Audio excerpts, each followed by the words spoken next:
Welcome to our channel. Today we how to authenticate with Google Workspace for cloud apps, full guide step by step clearly.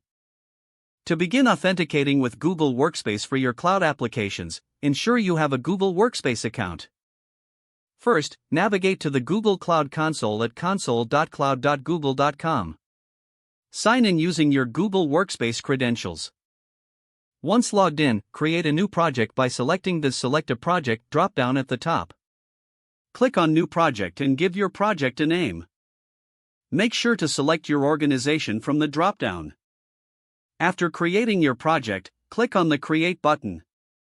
Now, in the left sidebar, find and click on APIs and Services.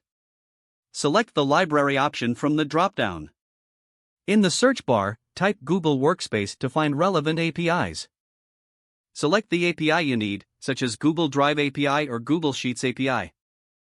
Click on the Enable button to activate the API for your project. Next, navigate to Credentials in the left sidebar. Click on the Create Credentials button. Choose OAuth 2.0 client IDs from the drop-down.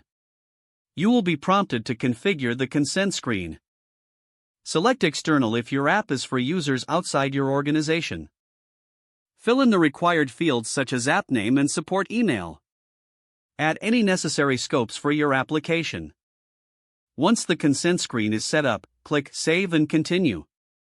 Now, return to creating your OAuth client ID. Select the application type, web application, iOS, Android, etc. Provide a name for your client ID. For a web application, enter the authorized redirect URIs. These URIs are where users are redirected after authentication. Click Create to generate your client ID and client secret.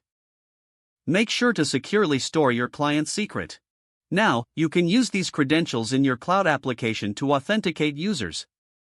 Implement OAuth 2.0 in your application using the credentials. This typically involves redirecting users to the Google authorization page. Don't forget to like this video and subscribe to our channel for more step-by-step tech guides.